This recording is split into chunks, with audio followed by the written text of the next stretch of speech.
Many retail investors look at the daily price of crude oil to figure out if an energy company is making money. But for a massive refinery, tracking raw crude prices is the wrong way to predict profitability. To understand why, you have to look at the sheer scale of the operation. BSR processes and supplies roughly 35% of the entire nation's refined petroleum needs. When crude oil gets more expensive, the refinery's cost of raw materials goes up right along with it. A higher input cost does not automatically translate to a wider profit margin. It only happens if the price of the finished fuel rises faster than the oil itself. Treating this company like a simple cyclical commodity stock ignores its actual economic footprint. It functions as a strategic defense asset, anchoring the national energy supply against global supply shocks. This diagram illustrates the crack spread, the margin between unrefined crude costs and the selling price of refined products like diesel. When geopolitical tensions cause supply to drop, this scarcity widens the spread, extracting more value from every barrel. As long as that spread stays elevated, the company's profitability decouples from the baseline cost of crude. They are insulated from the raw commodity price, generating cash flow regardless of oil market fluctuations. This earnings chart shows the result. The company posted an 8,265 billion VND net profit in Q1 2026, a 20-fold increase year over year. On the balance sheet, the foundation is stronger.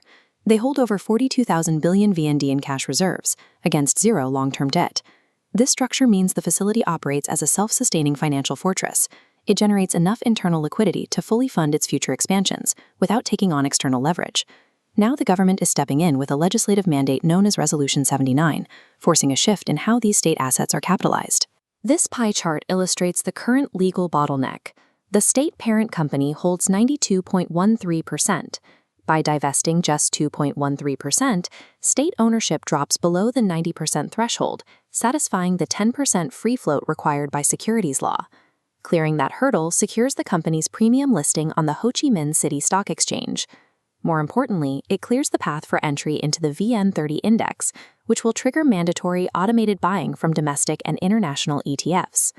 Dropping below 90% ownership also allows foreign capital to step in. The company is actively negotiating with major Middle Eastern energy partners who can provide a steady, lower-cost supply of sour crude oil for decades. By resolving a minor legal technicality, the stock's trading volume will shift away from retail speculators and into the hands of passive institutional funds.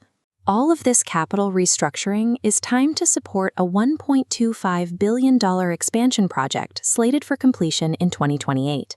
This graph models the upgrade's economic impact. The blue line shows the declining input cost of heavy, sour crude. The green line shows the resulting profit margin, pushing toward a projected 8.3 million VND per ton. The facility will evolve from a refinery reliant on depleting domestic sweet crude into a Euro-V standard energy complex. That physical transformation establishes a higher floor for the company's valuation. However, the current profitability is facing macro headwinds. If global refinery output normalizes and supply chain bottlenecks clear, those record-high crack spreads will contract. Looking at this internal risk interface, we see another vulnerability. The refinery sits on a 21,500 billion VND stockpile of raw and refined inventory. If global oil prices collapse suddenly, the value of that inventory drops with it, requiring financial write-downs. Internally, the plant is approaching a mandatory maintenance cycle known as the TA6 turnaround in 2027. This requires halting all production for up to 50 days, impacting revenue for that operating year.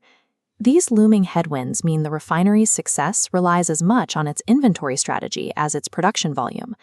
This scenario matrix outlines objective valuation targets.